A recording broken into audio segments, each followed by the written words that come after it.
Hey guys, Weiss here. Welcome to another video. So retro game collecting has gotten really expensive, as you well know. And the last 10 or 15 years, sure, prices have gone way up. But even in the last few months, prices have just gone crazy.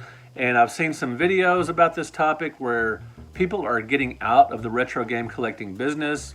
They're stopping collecting retro games. I've talked to some friends that have stopped and they're wanting to sell their collection because it's a good time to sell. You can get top-notch prices for your retro games.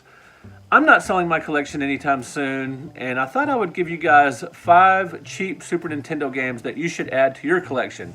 Don't stop collecting, just look for bargains. Now this is a response video. It's to Billy with the Game Chasers. He recently did a video on 5 cheap Super Nintendo games that you should add to your collection. Titles that you probably don't already have, unless you're a completionist or just a Super Nintendo fanatic. 5 relatively, not super mainstream titles, ones that fly under the radar a little bit and that are cheap that you should add to your collection. So it was a cool video and I thought I would give a response and offer up 5 cheap Super Nintendo games I think you guys should own. Games that I really enjoy and that I still play to this day. We're doing a top 5 countdown. I'm going 5 to 1, so let's get to it. I'm going to mention Billy's pick and then give you my pick. So at number 5, Billy picked Claymates. This is a cute platformer, solid choice. It's not perfect. It's no Sonic the Hedgehog, but it's pretty darn good. And at the number 5 pick, I went with Art of Fighting.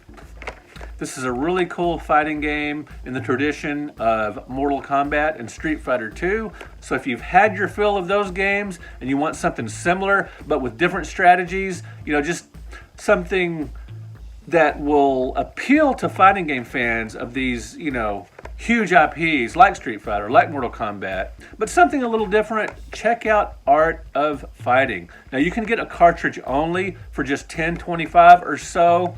Video game price charts lists it as $10.25. Now, video game price charts isn't always perfect, but check completed eBay listings as well and factor in the shipping. In my experience, completed eBay auctions tell the best story on what games are currently worth. But sometimes it's a little all over the map. These are just basically what you should expect to pay. So that's what we're shooting for here.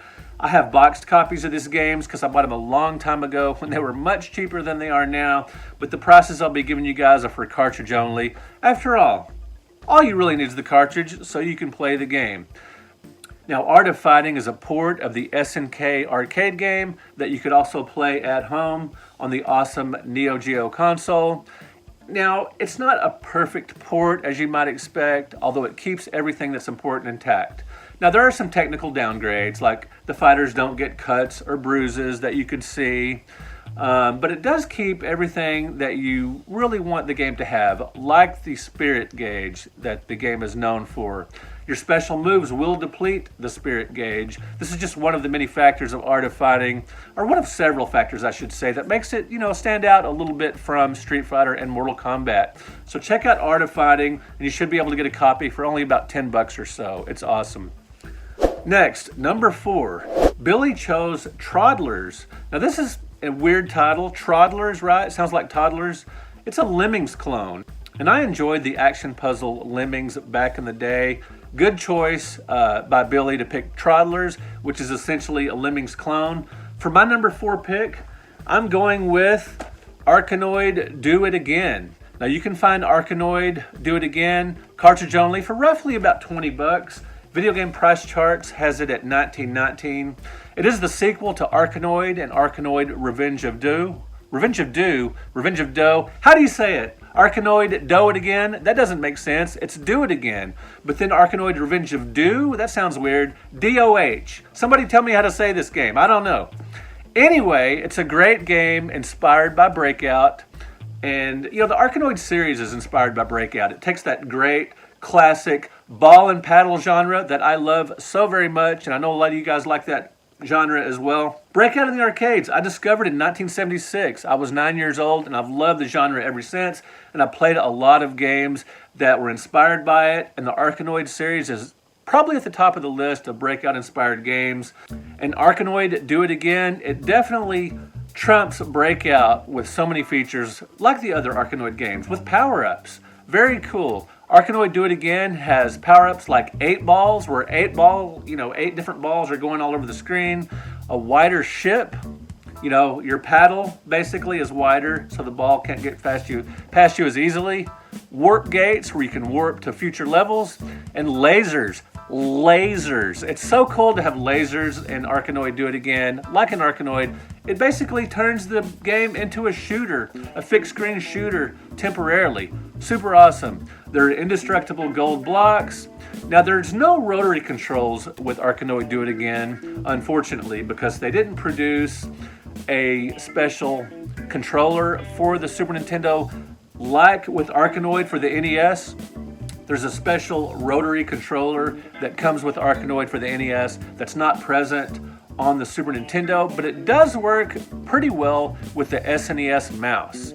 And there's a 2-player simultaneous mode with this game, and you can even design your own playfields. Arkanoid Do It Again is a bargain at around 20 bucks.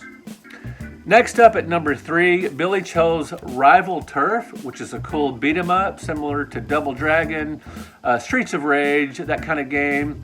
For my number 3 pick, I selected Judge Dredd. Yes, a movie-based title. It's a platform shooter. It's an excellent game that you can get, according to video game price charts. They have it listed at $7.26, but you can probably grab it for about 8 or 10 bucks at a video game show, maybe your local gaming store, or off eBay, cartridge only, of course. It's, of course, much better than the 1995 feature film with Sylvester Stallone. You tote a lawgiver handgun with lots of different types of ammo. You can punch, you can kick, you can even fly with your anti-grav belt. You collect books of law and you use security cards to open doors. Excellent controls with a platform shooter like Contra, like Midnight Resistance. Like any platform shooter, you want good controls, and Judge Dredd has excellent controls. Very cool. The game is not terribly original, but it's action-packed and tons of fun. That's Judge Dredd at number 3, and you can get it for 8 or 10 bucks. Should go for it. Next up, number 2, Billy has Rocky Rodent. Another solid platformer, another cute platformer. Pretty cool game, good choice there. At number 2, I'm going with Space Invaders. You can get this bad boy for around 14 or 15 bucks, cartridge only. Video game price charts has it for $13.39. Now, like the original Space Invaders, well, it's basically a really good port of the original Space Invaders, which I still enjoy. Now, I know some people aren't huge on Space Invaders these days because it's not, as fast or as furious as, modern shooters. But it does have solid shooting action where you time your shots, really old school gameplay that I love. And it emulates the classic color version of Space Invaders and the black and white version. There's the original Space Invaders that has the color overlay, or that is actually color, and it's got the black and white versions. Really cool, but what's really special about Space Invaders for the Super Nintendo is the Versus mode. 2-player split-screen action, like a number of puzzle games, but this is a shooter, obviously. When you shoot certain colors of invading aliens, it affects you or your opponent. For example, when you shoot a blue invader, it drops your opponent's enemies 1 row. And there are handicap matches in this game. If the person you're playing against is not as good as you, or quite a bit better, you can toggle the difficulty switches to make it even out, to have some more competitive gameplay. That is awesome. I love that feature. And number 1 on the list for Billy was UN Squadron. Now, if you look at the box for UN Squadron, or if you just think of the title, it kind of sounds like it might be a flight sim or something like that, which I'm not a big fan of flight sims, so I overlooked this game for a long time back in the day. It's actually a side-scrolling shooter, which is one of my favorite genres. And it's a great side-scrolling shooter. I highly recommend it. Now, this one's a little more expensive, UN Squadron. It's around 27, 28, 30 bucks. But it's well worth it. It's a great game. Excellent pick at number 1 by Billy. For me at number 1, I've got Cubert 3. And this one, it's a slightly pricey as well for a cheap game. You can get a copy cartridge only for about 20 bucks. That's roughly what you can find it on eBay or maybe your local game shop. $20 for Q*bert 3 is a bargain. I've had this game for many years and still play it on a regular basis. It is so much fun. So if you guys played the original Q*bert, you know you've got the single pyramid of cubes, the single design, and you hop on cubes to change the colors of the cubes, of the platforms, and, you know, rinse and repeat. And it gets harder and you have to change them more than once as you go. And it's a great game. But Q*bert 3 is even better. There's more than 100 playfields, and the cubes have different design types, like flags, like briefcases, crates, gift boxes, and many other items. And the game is super colorful. It almost looks psychedelic. It's an unbelievable looking game. I love the colors. It's got new enemies, like Frog, who chases you around, who chases Q*bert. And it's got other enemies, Lefty and Righty, Top Hat and Derby. And there's a new enemy called Beacon who shoots red mini balls. Q*bert 3 is amazing. Now, just as a little anecdote for you guys, a few years ago when I was working on my Super NES Omnibus books, I reached out to Warren Davis, the creator of Q*bert, of the original Q*bert, legendary game designer. I asked him, did he have anything to do with Q*bert 3? Did he have any involvement? Was he a consultant or anything? And he said no, not at all. He's never even played it. Just thought I would let you guys in on that, just as a little curiosity. Anyway, Q*bert 3, even though Warren Davis wasn't involved, is an amazing game, and it's my top pick for cheap Super Nintendo games that you must own. When Billy did this video, and I watched the picks he had, I thought of these 5 titles before any others. I love these games. They're very affordable for most budgets, and you guys should definitely check them out. All right, guys, let me know in the comments what cheap Super Nintendo games you would recommend for me and for my viewers to collect. What games that are cheap, affordable, that you have in your collection, or that you just recommend that you think are super fun. All right, guys, thanks for watching. Thank you for liking this video. Thank you for subscribing to the channel. We will talk to you in another video.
Lasers.